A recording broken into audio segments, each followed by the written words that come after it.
আসসালামু আলাইকুম বন্ধুরা, দেখুন এই গাছটিতে একটি ফল ধরেছে।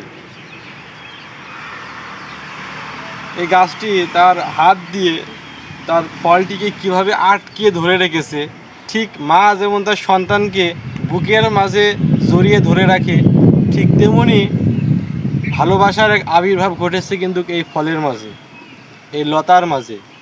এটা হচ্ছে করলা গাছ। অনেকগুলো করলা ধরেছে, কিন্তু এইটা দেখে আমি অবাক হয়েছি যে কিভাবে ধরে রেখেছে তার সন্তানকে তার মা। ভালোবাসার এক অনন্ত দৃশ্য কিন্তু এটা আপনারা বলতে পারেন।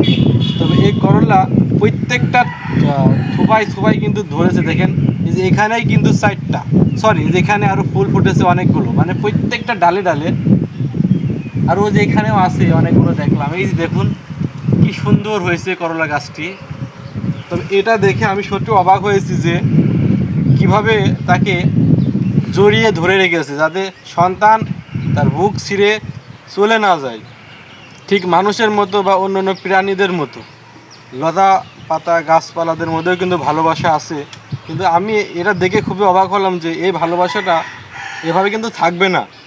এই গাছটা যখন, এই ফলটা যখন বড় হয়ে যাবে, আমি কিন্তু ছিঁড়ে ফেলবো বা অন্যরা কিন্তু ছিঁড়ে ফেলবে। এই ভালোবাসাটা কিন্তু একটা সময় শেষ হয়ে যাবে, কিন্তু মানুষের ভালোবাসা